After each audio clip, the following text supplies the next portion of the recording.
صباح الخير عليكم، نتمنى تكونوا بخير وعلى خير.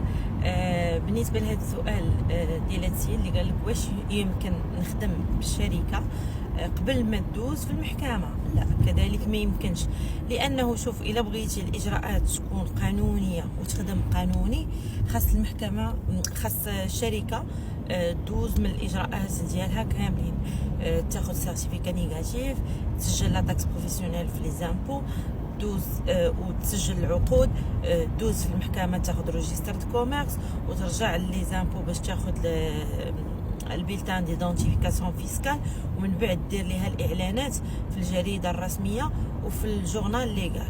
هنا كتكون تبعتي الاجراءات باش تبدا خدام قانونيا، بعد كتسجلها حتى في لا سي ان اس اس.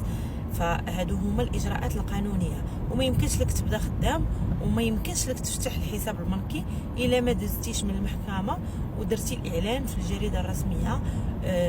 كاين بعض الابناك اللي ما كتحكرش على الجريده الرسميه، الا ديتي لهم غير جورنال ليغال كيفتحوا لك به الحساب عفوا. وكاين بعض الابناك اللي كتعطيك تمضي واحد الالتزام بانك ملي غادي دير جورنال ليغال الجريده الرسميه، الاعلان في الجريده الرسميه غادي تجيبها. وكاين بعض الابناك اللي كتقول لك لا جيب حتى الجريده الرسميه. فالاجراءات القانونيه واضحه والمراحل القانونيه واضحه. الا ما بغيتيش يكونوا عندك مشاكل، في حاله بغيتي زعما تافونسي شويه وتحرق المراحل كيف كنقولوا، ممكن ملي دوزها في المحكمه تاخذ روجيستر كوميرس، تاخذ بعدا على الاقل كاشي وتبدا خدام، كدير لي فاكتور ديالك، ولكن ما غيكونش عندك الحساب البنكي حتى دير الاعلان. صباحكم مبروك.